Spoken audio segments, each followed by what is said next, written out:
Hello, welcome to X-Ray University. My name is Cardoso, and I'm really excited to be here with you, addressing all your questions about X-ray inspection and X-ray technology. The channel was designed not to sell product or to push any specific technology, but to address any concerns, any questions, or any doubts you might have about X-ray inspection. We've X-rayed everything from golf balls to medical devices to printed circuit board to ballistic plates for the past 20 plus years. So it's very likely we have the answers you're looking for. And if we don't, we'll figure it out. Enjoy the channel and let us know if you have any questions. Oh, and don't forget to subscribe. Thank you.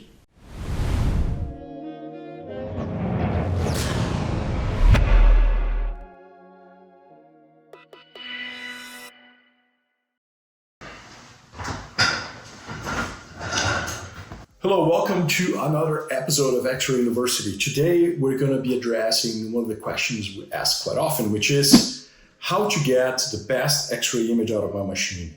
Now, I don't know what machine you have, so I can't really address the question directly. What I can do is to go over the key building blocks of an X-ray system and how the different ways or different parameters of the key building blocks impact the image of your X-ray machine.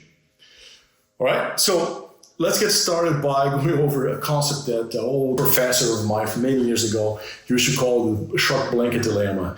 The shark blanket dilemma is that, let's imagine you are on a cold winter night and you have a shark blanket, so you cover your head, your feet get exposed, and you cover your feet and your head gets exposed. So the shark blanket dilemma is a basic compromise system, right? You can't have it all. You gain in one side, you're going to lose in another side. So let's understand how that works with X-ray inspection. So to address these key parameters of an X-ray machine, we're going to talk about geometric magnification, what that means and how that impacts image quality, the X-ray flux and inverse square law, critical for this conversation, the focal spot size on your X-ray source, power of the tube and its relationship to the density of the sample and the image quality you're going to get. And we're going to wrap up today with pixel size in your sensor. So a very basic X-ray machine looks like this. We have the X-ray sensor on one side of the inspection, and you have your X-ray source on the other side. And the sample goes in between to get the X-ray shadow of the density of the sample cast onto the sensor. Now, what you're looking at here is a vertical system, right? So we call vertical systems X-ray machines where the sensor and the X-ray source line up vertically. There are horizontal X-ray systems where the source and the sensor align horizontally. Depending on the sample you have and the type of image you're trying to get, we might deploy a vertical horizontal system. For example, if you have X-ray an engine block, you might want to go with a horizontal system just because it's easier to maneuver and manipulate the sample itself. Sometimes you place the sensor on the bottom, sometimes you place the sensor on the top, and that's a function of what you're trying to achieve. So let me give you an example. Geometric magnification is achieved by moving or changing the relationship distance between the sensor, the source, and the sample. So let's see how this works. As you move the sample closer to the sensor, you're going to zoom out or you're going to decrease the magnification in your image. As you move the sample closer to the source, you're going to magnify. And that's pretty straightforward to understand. So let's say you put a sample right here, right on top of the source. As you can see, just a smaller area of that sample is going to be projected onto this large sensor. In the same way, if you place now this same sample right on top of the sensor, this whole area of the sample is going to be projected in this area of the sensor. So anyway, geometric magnification is critical, and it's a design choice on an X-ray machine. So for example, if you are looking at imaging a large sample, you want to have as little magnification as possible, right? You want to zoom out the image as much as possible. You might want to put the source on the top, the sensor on the bottom, so you can place physically place your sample right on top of the sensor of your detector. On the other hand, if you have to magnify, if you want to look at wire bonds on a microchip, you might want to do the opposite. Put the source on the bottom, the sensor on the top, so you can place that sample right on top of your source. Again, depending on what you're trying to image, you design the X-ray machine accordingly. So getting a little more detail on geometric magnification. The magnification is a function of the distance between the sample and the sensor and the distance between the sample and the source, represented here with d1 over d2.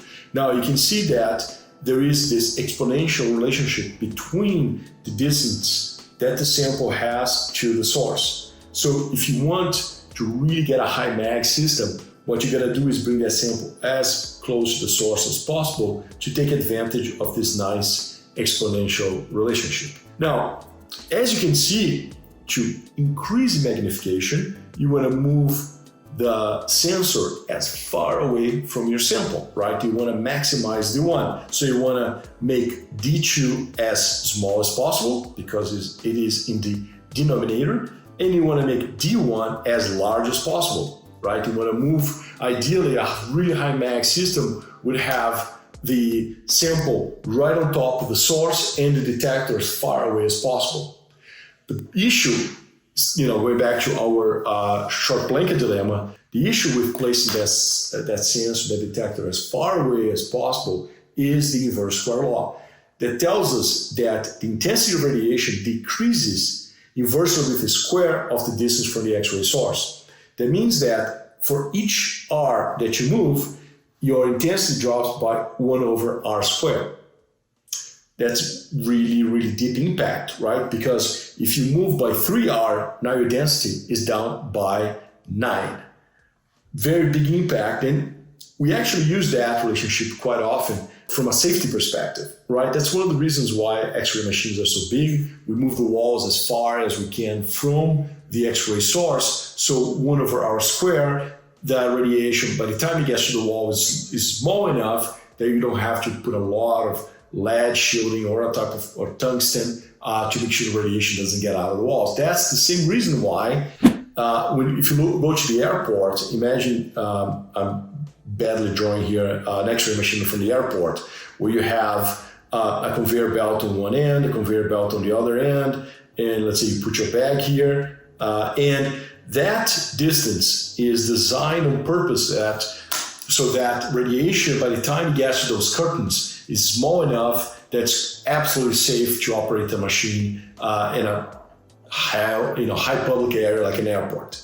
Let's take a look at an X-ray tube, and we're going to have a video just on X-ray tube technology, so don't worry if we don't cover everything you want to know about how an X-ray tube works on this video. Look for the next one. We're going to have in greater detail how X-ray tubes work. For our purpose here, we want to talk about that spot size. The spot size on an X-ray tube, you have 2 critical elements. You have the anode and the cathode.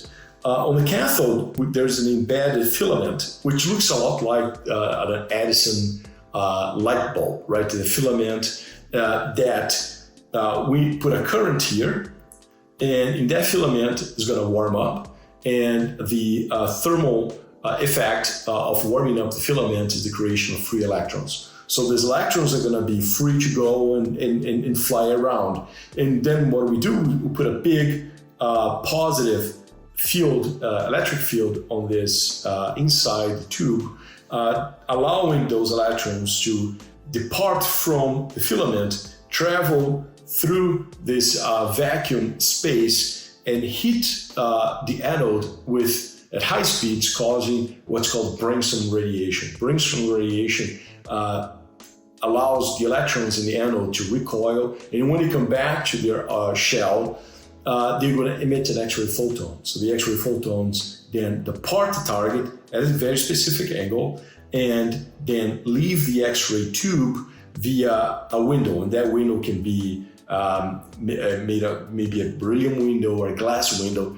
A window is critical because it has to be low density enough so the X-rays can travel through the window and exit the tube, but it can be too fragile because the vacuum inside the tube might just collapse the window. So tricky to design, and every time, if you have any experience designing vacuum tubes or any type of vacuum enclosures, every time you have different materials or ports, it's a pain, right? Because that's where leaks and cracks develop. And as soon as the vacuum inside the X-ray tube is gone, this filament is gonna die because it's basically gonna catch on fire due to temperature. Anyway, I said I was not gonna go too much into the X-ray tube, and I am going to, so I'm gonna stop now.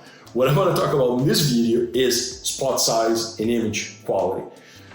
Here's the deal. Spot size is critical. If you have a large spot size, like you can see here on the left, the X-rays coming out of the tube are going to intersect on your sample. That means that this edge of your sample, in this case a little cross, that edge is going to be projected in two different points on the detector, on the sensor. And the end effect of this is blurry lines. An image with a really nice X-ray tube with a really nice small spot size allows very sharp edges, very high resolution images. Now, you're gonna ask, so I'm gonna go ahead and get the smaller spot size as possible that my money can afford. No, you have to get the spot size that works for your image. Depending on your sample, you might have to go with a nano focus spot size, where the spot size is gonna be less than a micron.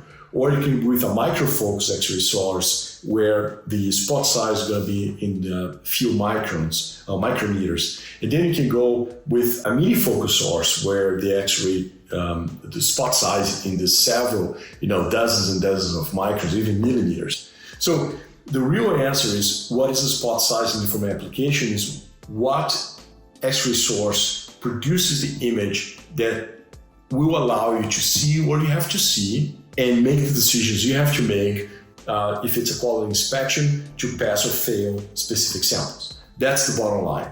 There's no magic bullet to tell exactly what is the spot size you need. You really have to understand what's your sample, what's your objective, and from there, define the source that you need. Spot size is a phenomenal place to waste your money, so be careful when you pick an X-ray source blindly.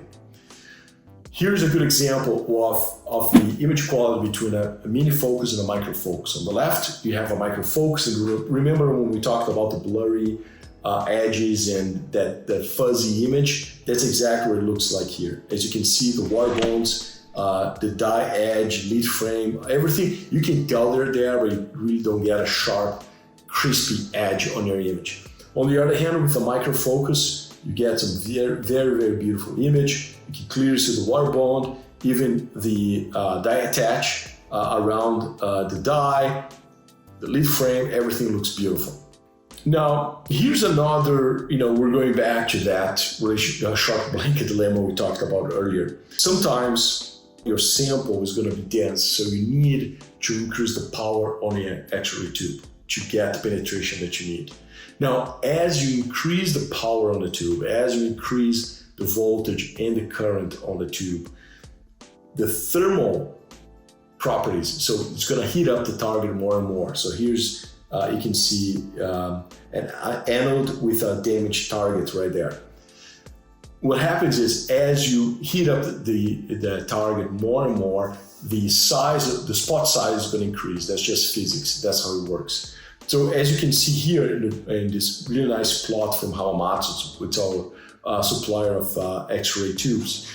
In the vertical axis, we have tube current and then voltage on the horizontal axis. And as you can see, as the power increases towards the top right of this plot, so does the spot size. So you just can't have it all. If you want more power, you're going to suffer on spot size. And as you reduce the spot size, as we saw before, it's going to make your image quality a little bit worse. Now, the next parameter we need to talk about is the pixel size. This is the pixel size of several sensors available in the market today. The number here tells you the size of the sensor or the detector in centimeters. So a 1207 is 12 centimeters by 7 centimeters. The pixel size, and then the pixel matrix based on this area of the sensor. And the important thing here is the frame. For the most part, if you have a large area detector with tiny pixels, you're gonna have a huge amount of data to pull out of the detector into the computer, right? If you have the same area with bigger pixels, you have fewer bytes of data to get out of the detector at a specific amount of time, right? So what the ultimate concept here is that the more data you have in your detector, the slower the detector is gonna get. And that's what this max frame rate represents.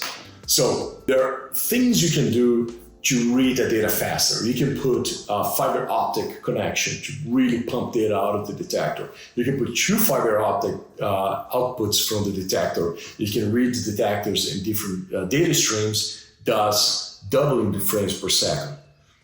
Yeah, that can be done, but that has a big impact on the price of the detector. So it's those things.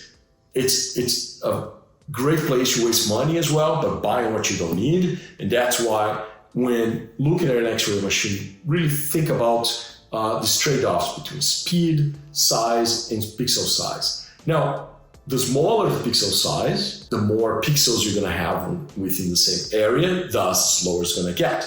So let's figure out exactly what is the impact of pixel size on your image.